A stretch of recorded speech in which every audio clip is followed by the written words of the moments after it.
Acting Governor, Deputy Premier, honored guests, thank you for being with us today. Today marks the 15th anniversary of the tragic events of September 11th, 2001. 15 years ago, at this exact moment, it was a beautiful, late summer day on the eastern seaboard of the United States. Within the next hour, at 9:46 Atlantic time, the world changed profoundly when Flight 11 from Boston slammed into the North Tower of the World Trade Center. We are here to remember the 2,977 victims of that day, people who died in the Twin Towers, the Pentagon, and on Flight 93. In doing so, we remember two citizens of Bermuda, Boyd Ganton and Rondell Tankard, who along with hundreds of Americans, as well as citizens from 61 other countries, had their lives cruelly cut short that day. 67 citizens of the United Kingdom lost their lives, 24 Canadians, 16 Jamaicans, 6 Irish, citizens from Spain and the Netherlands, and many, many more. Around the world today, hundreds of families are remembering their lost loved ones. We are also here to remember the thousands of victims who have fallen to terrorism in the intervening 15 years. Men, women, and children have paid with their lives as cowardly extremists have used attacks on innocents to proclaim a malformed ideology or seek misguided attention. This past year alone, we have seen the horrors of terrorism unfold at airports in Istanbul and Brussels, in a Parisian concert hall, an Orlando nightclub, in a market in Baghdad, an international university in Kabul, and on a beach in Nice, where families had gathered for celebration and fireworks. It's hard not to focus on the notion that this violence can catch any of us or our families in its random web when innocent lives intersect with the callous and deadly terrorist plans. The victims are too often people who are simply going about the business of living, transiting in an airport, eating in a restaurant, visiting a tourist site, shopping in a mall.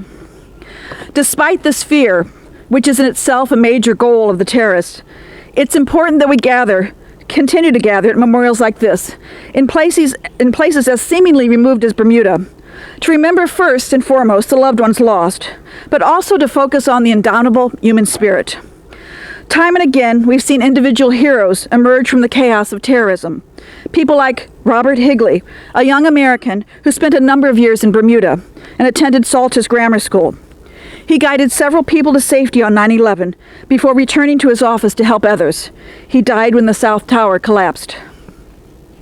Time and again, we've seen individuals and communities come together to extend assistance, as we saw here in Bermuda, where the people displayed their legendary hospitality and generosity to welcome travelers who were affected by the air traffic closure. We've seen worldwide solidarity in campaigns like Je suis Charlie Hebdo, or through generous blood drives to assist victims.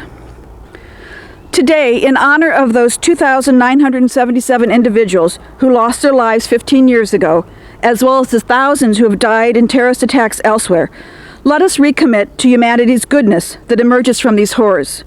Our collective resiliency and willingness to extend a helping hand, our united resolve against evil, and our instinctual response in the face of tragedy to rebuild and create something meaningful from the ashes. Thank you.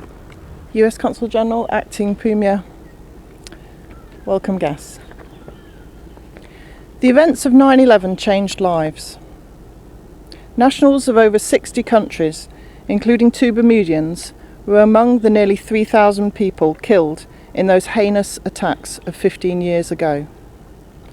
Many more people were injured, and many more still were left bereaved and traumatised.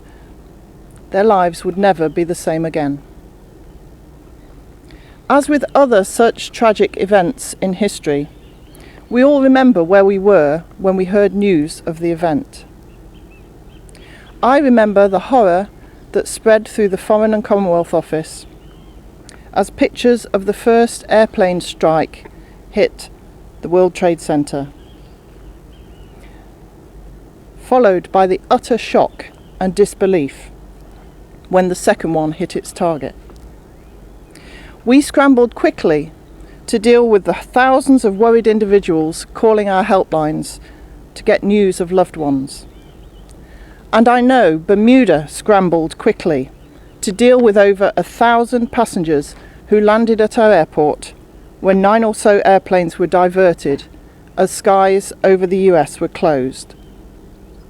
Bermudians opened their arms, their hearts, and in some cases their homes, to help bewildered and frustrated passengers who had yet to understand why they were unable to complete their journeys.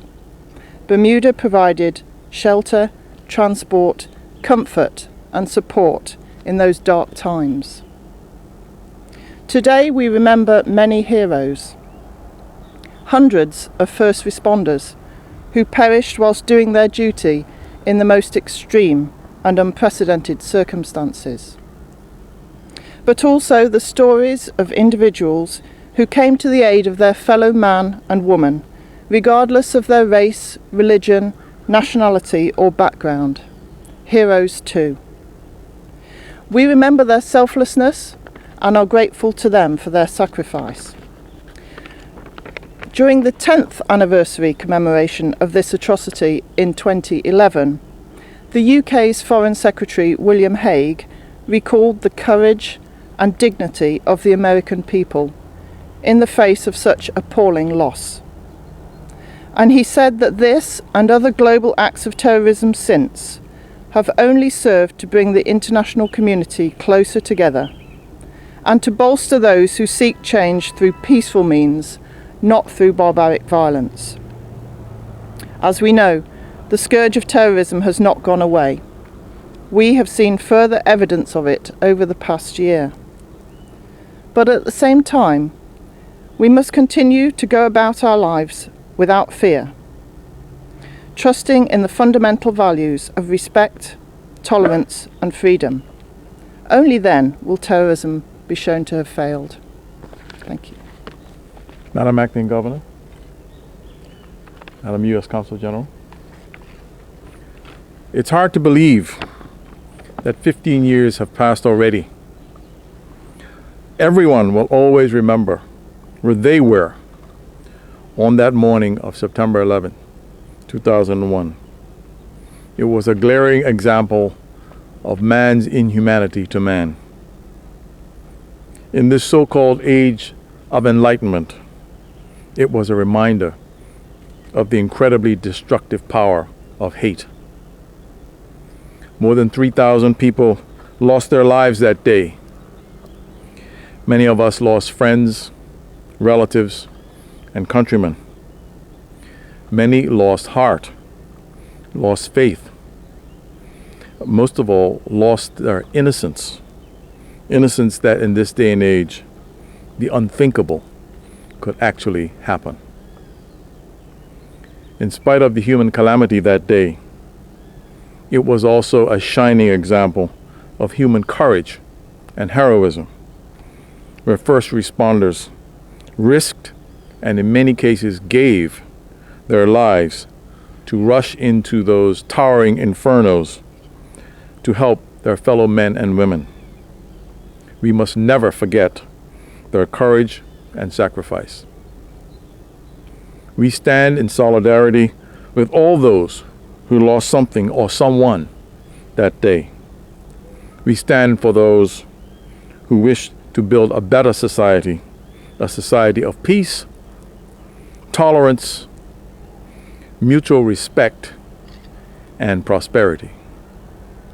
Today, the people of Bermuda stand with the people of the United States of America and join hands with those around the world in laying a wreath to remember and honor the thousands of innocent lives lost and that day, on that day, and since that day, September 11, 2001.